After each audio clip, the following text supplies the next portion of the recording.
기도하옵나이다. 아멘. 할렐루야. 일반적으로 사람들은 모든 종교가 다 이롭다라고 생각을 합니다. 오늘날처럼 물질 문명이 발달할수록 사람들은 종교를 더욱더 필요로 하게 됩니다. 하지만 반드시 종교라고 해서 모든 것이 같은 것이 아닙니다.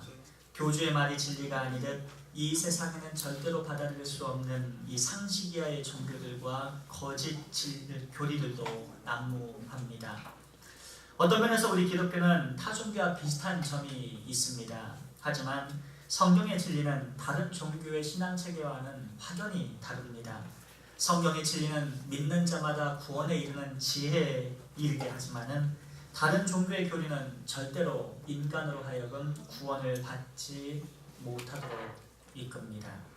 다시 말해서 오직 예수 그리스도만이 길이요 진리요 생명이시고 그리고 주님으로 말미암아 우리는 하나님께 구원을 받게 되는 것입니다. 따라서 우리는 성경을 알아야 합니다. 왜냐하면 성경의 진리는 하나님의 말씀이자 인간이 필히 들어야 될 하나님의 구원 계시이기 때문입니다.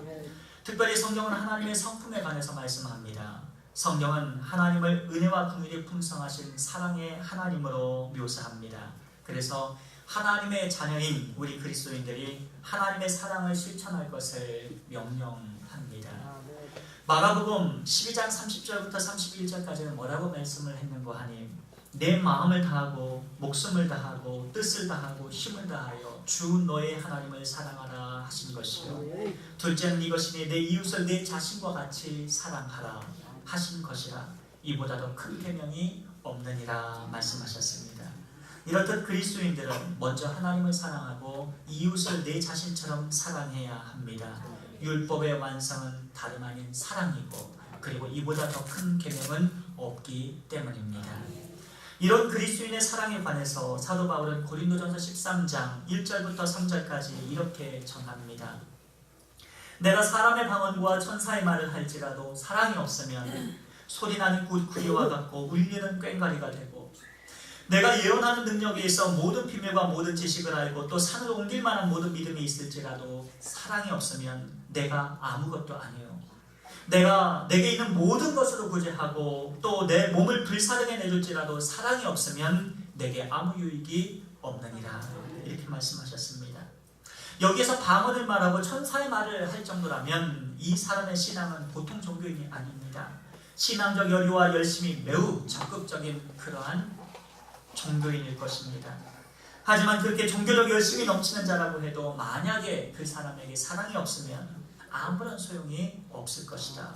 이렇게 성경은 말씀합니다. 예수님을 믿는 목적과 삶이 잘못되었기 때문입니다. 뿐만 아니라 예언하는 능력이 있어서 모든 비밀과 모든 지식을 알고 산을 옮길 만한 굉장한 믿음이 있어도 사랑이 없으면 아무런 소용이 없다. 이렇게 하나님이 말씀하셨습니다.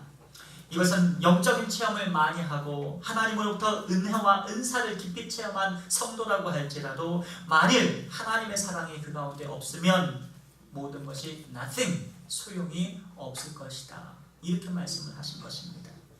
그리고 교회에서 매사에 아주 희생적인 봉사를 하시는 분들이 있습니다. 이들은 남들을 이롭게 하는 분들인데 열심히 일하고 어려운 사람들을 보면 사제를 털어서 구제할 정도로 희생정신이 투철하신 분들입니다. 심지어 자기 몸을 다 불살아서 내어줄 정도로 그렇게 희생할지라도 만약 그 사람에게 사랑이 없으면 그 어떤 것도 유익이 없을 것이다.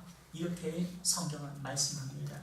이것은 우리 그리스도인들이 매사에 어떤 일을 하더라도 바로 사랑으로 감당해야 될 것을 의미합니다. 따라서 우리는 하나님을 사랑하기 때문에 예배하는 자가 되어야 되고 하나님을 기쁘시게 해드리고자 예배해야 되고 그리고 사람에게 대해서도 찬양과 봉사와 헌신이 사랑의 근거에서 행해져야 될 것을 우리는 알아야 합니다. 하나님의 사랑으로 사역하게 되면 힘든 일도 보람되고 마음이 순결해져서 영혼의 기쁨으로 충만하게 됩니다. 이런 사실은 우리가 남을 대접할 때도 똑같습니다. 사람은 어떻게 남을 대접하는가도 중요하지만 근본적으로 어떤 마음으로 다른 사람을 대접하는가 그것이 더욱 중요합니다. 쉽게 말해서 인간에게는 무엇이든 동기와 마음가짐이 가장 중요합니다. 예를 들면 우리는 어버이 주일이 되어서 부모님을 효도하는 것이 아니라 오히려 우리는 부모님을 사랑하기 때문에 효를 실천할 수가 있어야 하는 것입니다. 사랑이 없으면 모든 효도 결국에는 위선에 불과하기 때문입니다. 그렇다면 어째서 사람은 사랑하며 살아가야 합니까? 그것은 사랑은 아름답기 때문입니다. 하나님의 성품이 사랑이시기 때문에 그렇습니다. 그래서 사랑이 있는 곳에는 은혜가 있고 행복이 있습니다. 사랑이 있는 곳에는 생명이 있고 희망이 넘치고 기쁨이 가득해집니다.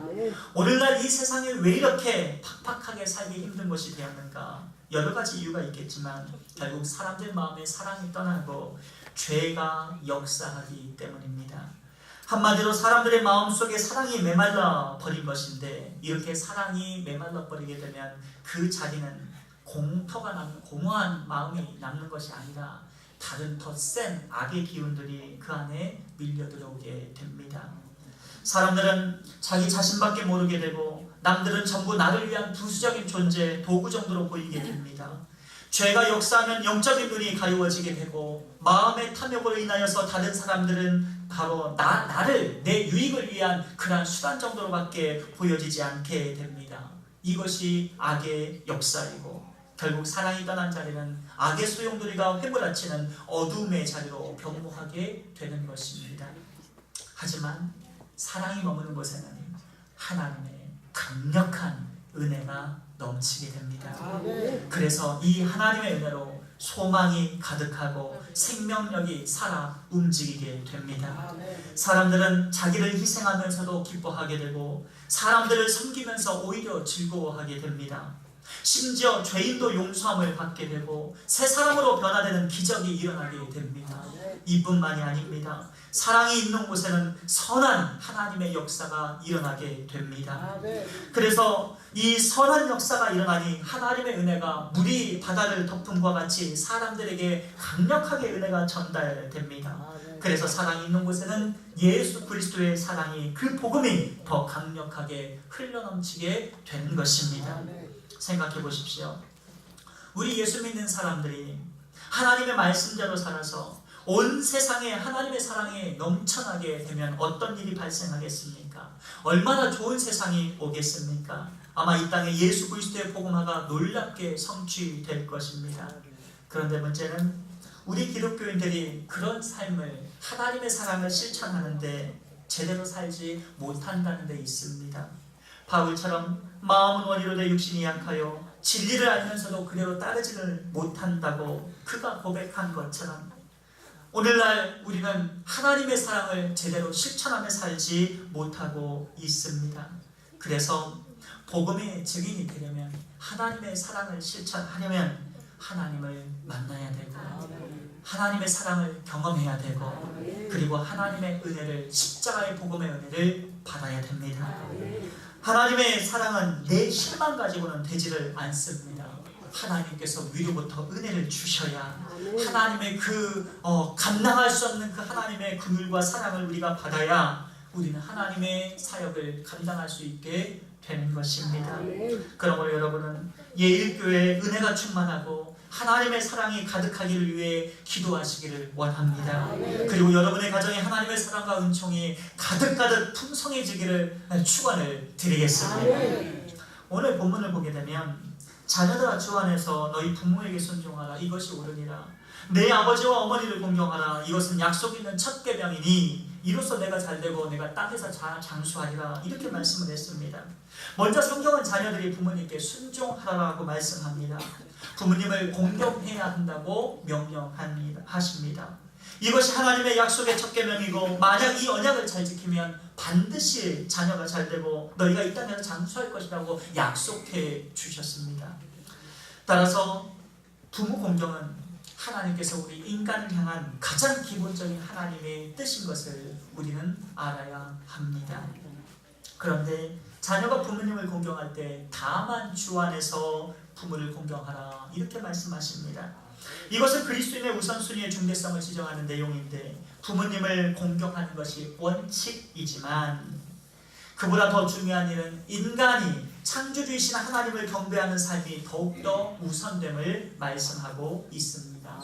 쉽게 말해서 부모님을 섬겨야 하기 때문에 하나님을 예배하는 데 소홀할 수 없다, 이런 말을 우리가 할 수 없다라는 것입니다. 그것은 하나님의 뜻이 아닙니다. 그렇다고 반대로 성도가 하나님을 섬겨야 하기 때문에 부모님을 잠깐 소홀히 하겠습니다, 이런 말도 안 됩니다. 예를 들어서 마태복음 7장 10절부터 16절에 보게 되면 예수님께서 고르반에 대해서 말씀을 하셨습니다. 여기서 고르반이라는 것은 나는 그저 하나님께 헌신했다, 그런 뜻을 가진, 그것은 하나님께 바쳐진 것입니다, 그런 의미입니다. 영어를 보게 되면 that is, 내가 그렇게 한 그 이유를 말하는 겁니다. 내가 그렇게 한 행위는 that is a gift devoted to God, 하나님께 이미 헌신한 것입니다. 그러니까 내가 부모님한테 효도해야 될 것은 사실은 내가 하나님 앞에 다 헌신했기 때문에 더 이상 내가 부모님께 효도를 할 수가 없습니다. 이 말을 궁색한 변명을 한 것입니다. 말씀을 읽어보면 제가 읽어드립니다.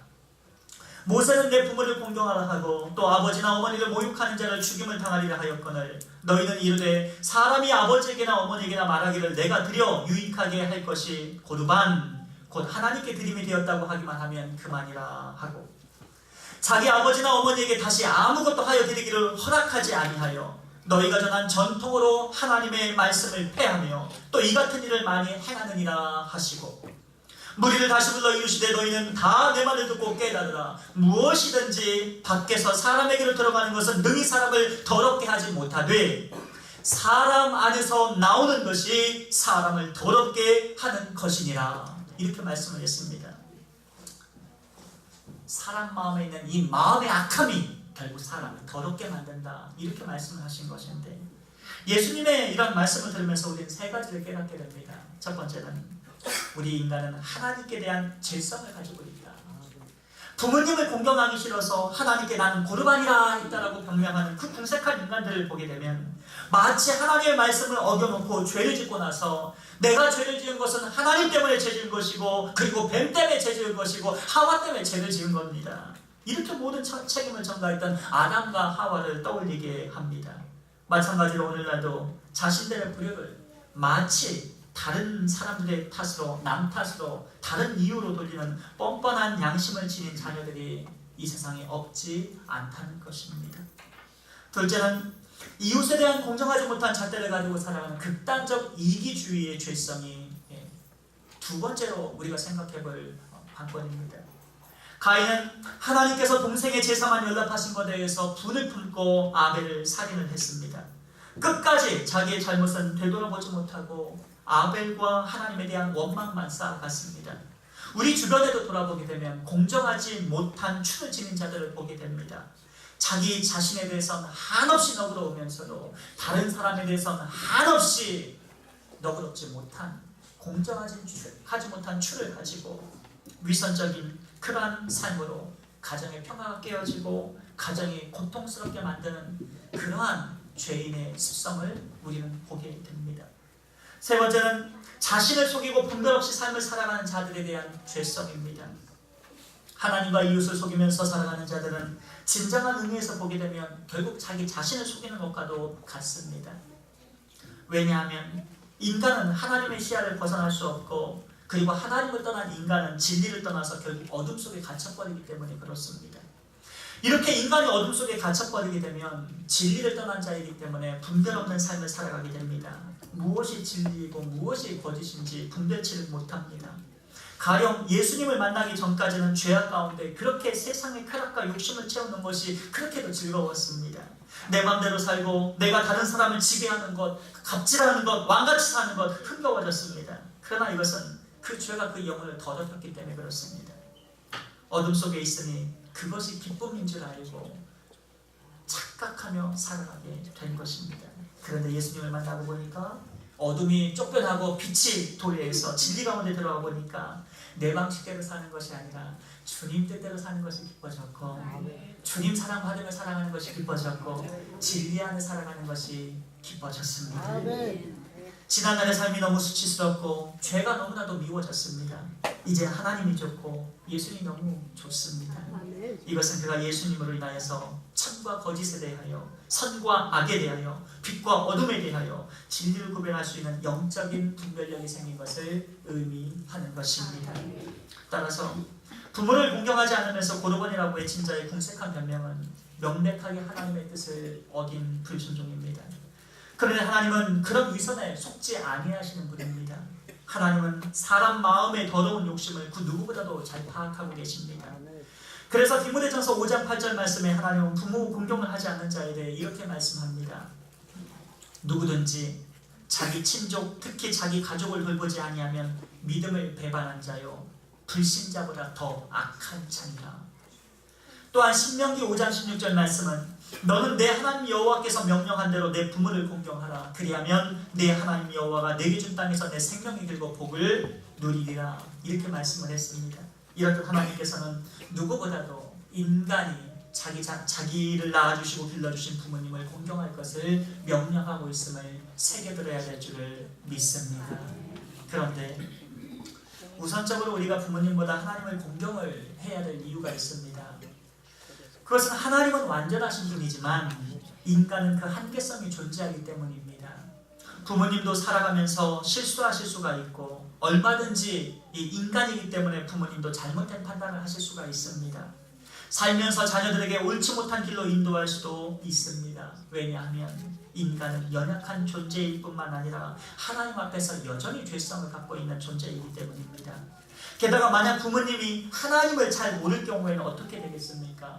가령 자녀들을 불러놓고 얘야 이번 명절에는 딱 한 번이라도 좋으니 네 조상에게 절 좀 해봐라. 하나님을 믿지 말고 한 푼이라도 더 벌어서 주일날에도 일해야 되지 않겠니? 하나님께 11조나 감사헌금 같은 것은 하지 말고 이왕 인생 한 번 사는 것이니까 그 돈을 모았다가 가족 여행이나 한 번 더 하려구나. 이런 등등의 말씀을 하실 수가 있을 것입니다. 그러나 이런 하나님이 기뻐하시지 않는 길을 택하라고 부모님께서 말씀하실 때 우리 그리스도인들은 그 법이 다만 주 안에서 부모를 공경하기 때문에 하나님의 법과 말씀을 따르는 것이 더 우선적임을 깨달아야 할 것입니다. 만약 불신자 부모님의 이 배교의 길을 택하게 되면 하나님을 섬기는데 하나님을 배반하는데 거기에 동참하게 되면 그는 배교자요 다 같이 멸망하는 길이라 성경이 그렇게 말씀을 하고 있습니다. 그러므로 사랑하는 예일교회 성도분들은 하나님의 은혜와 사랑 가운데서 부모님을 공경하시되 그 부모님이 하나님의 진리의 사람으로 그리고 빛의 자리로 예수 그리스도의 복음을 증거해서 인도하셔서 모두 다 구원받는 그런 복이 넘쳐나기를 원합니다. 그런데 우리는 부모님을 대할 때 태도도 매우 중시해야 합니다.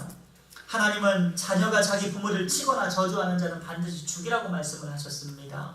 신명기 21장 18절과 21절 말씀입니다. 사람에게 완악하고 패역한 아들이 있어 그의 아버지의 말이나 그 어머니의 말을 순종하지 아니하고 부모가 징계하여도 순종하지 아니하거든 그의 부모가 그를 끌고 성문에 이르러 그 성읍 장로들에게 나아가서 그 성읍 장로들에게 말하기를 우리의 이 자식은 완악하고 패역하여 우리 말을 듣지 아니하고 방탕하여 술에 잠긴 자라 하면 그 성읍의 모든 사람들이 그를 돌로 쳐 죽일지니 이같이 내가 너희 중에서 악을 제하라. 그리하면 온 이스라엘이 듣고 두려워하리라. 이렇게 말씀을 했습니다. 또한 레위기 19장 32절 말씀에서도 너는 셋 머리 앞에서 일어서고 노인의 얼굴을 공경하며 내 하나님을 경외하라. 나는 여호와니라. 이렇게 말씀을 했습니다. 이것은 우리 젊은이들이 연로하신 어른을 항상 공경하고 예의를 지켜야 될 것을 말씀하고 있습니다. 그러므로 이 자리에 계신 모든 여러분들은 어른을 공경하시고 그리고 사회적 질서를 바르게 따르는 하나님의 거룩한 백성으로 하나님의 사람이 되시기를 축원을 드립니다.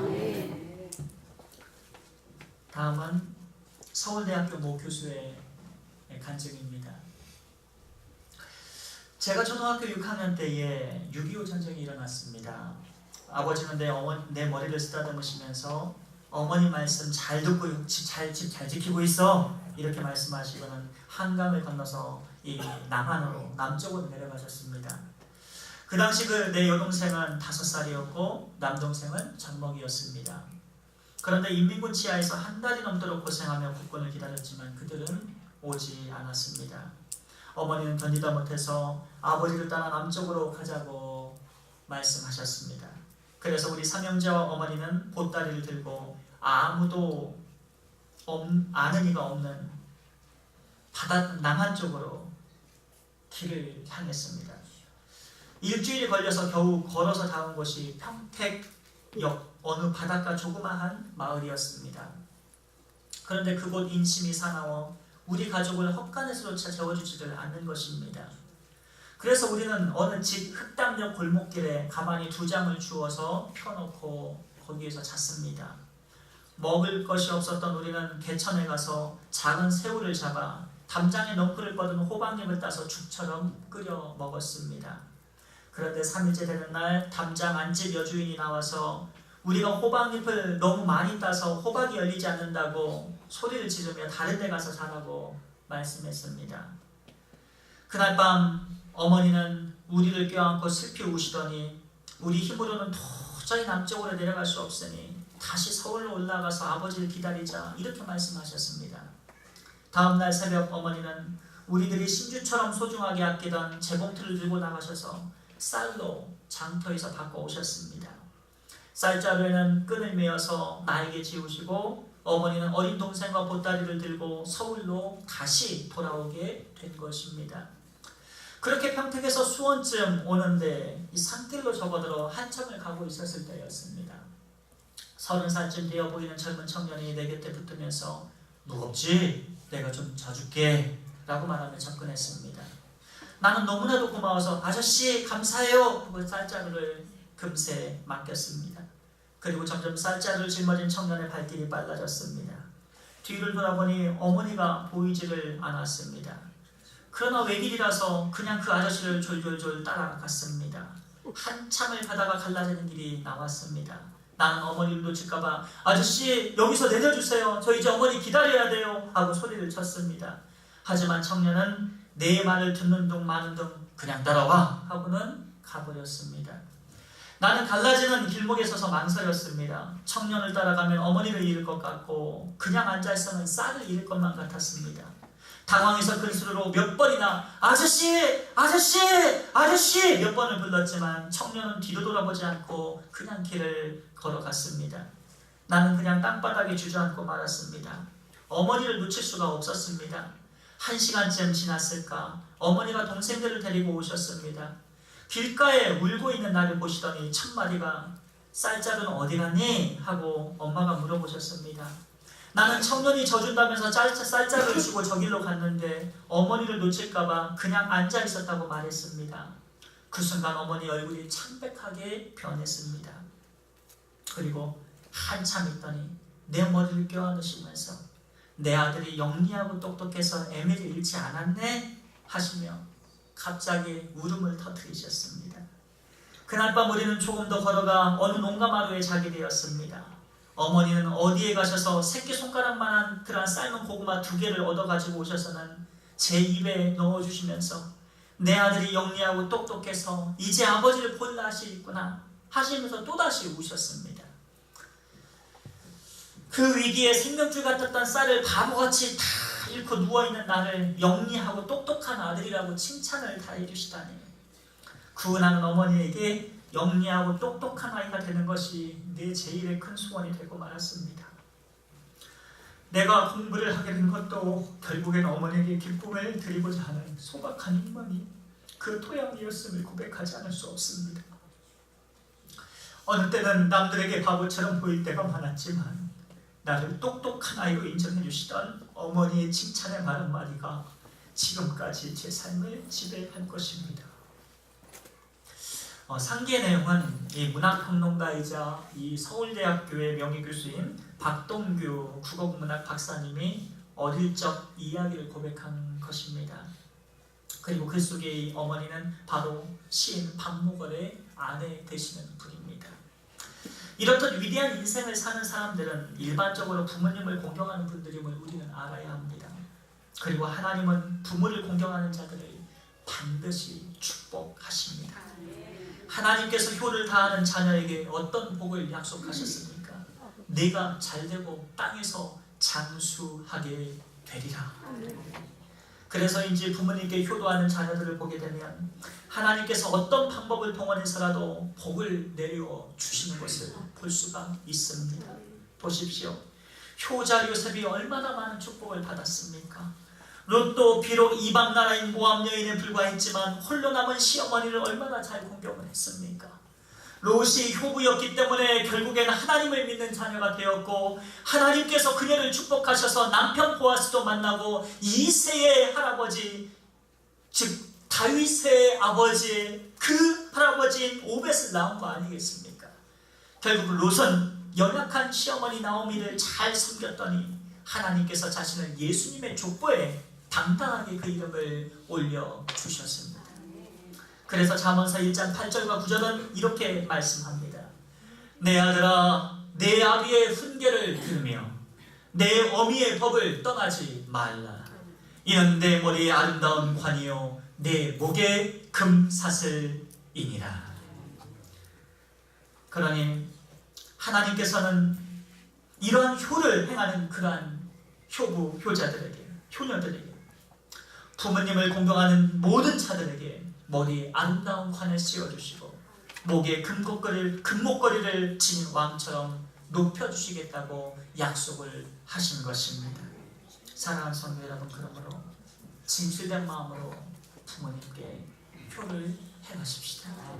부모님을 공경하고 부모님의 그 마음을 잘 헤아리는 그러한 믿음의 자녀가 되어서 하나님의 복을 다 누리시는 예일교회가 되기를 원합니다.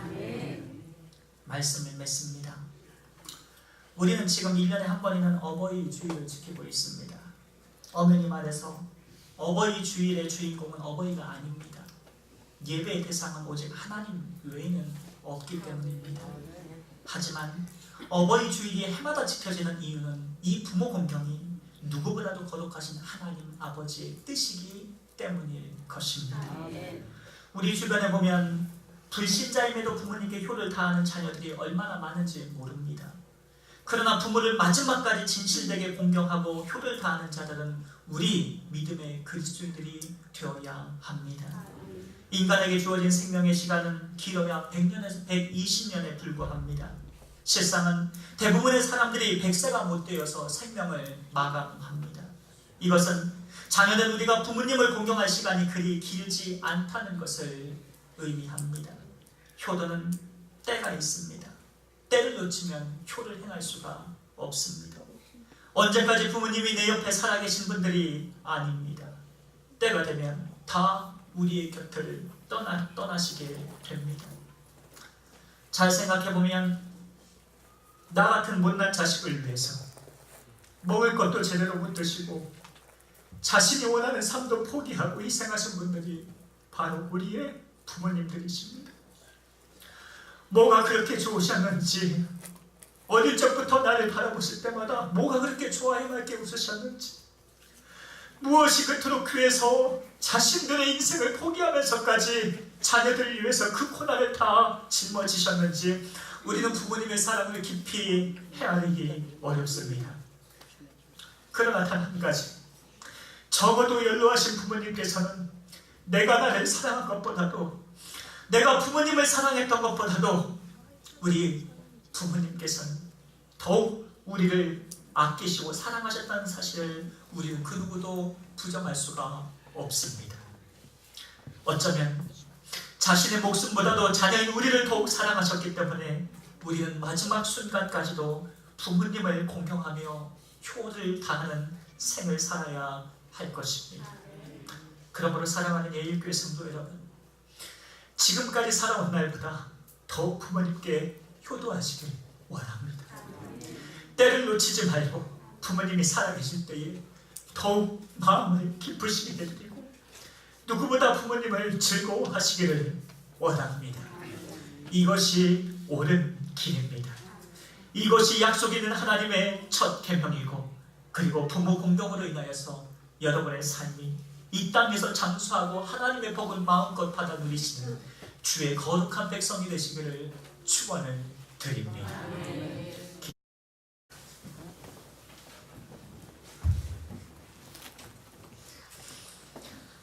사랑의 아버지 하나님, 하나님께서 저희에게 사랑하는 아비 어미를, 부모님을 주심을 감사를 드립니다. 그 사랑을 받았기에 오늘날 우리가 있고, 우리가 또 부모된 자로서 자녀들을 사랑하게 됨을 감사를 드립니다. 이 땅에 깨어져가는 많은 가정들을 주의 복음으로 회복시켜 주옵시고, 하나님의 사랑으로 각 심령들의 영혼을 회복하사 하나님 새 마음 새 영으로 부어주셔서 모든 가정들이 회복되고 하나님 나라가 확장되어지는 귀한 역사가 있게 해 주시옵소서. 감사드리며 예수님 거룩하신 이름으로 기도하옵나이다. 이제 우리 청년부의 특성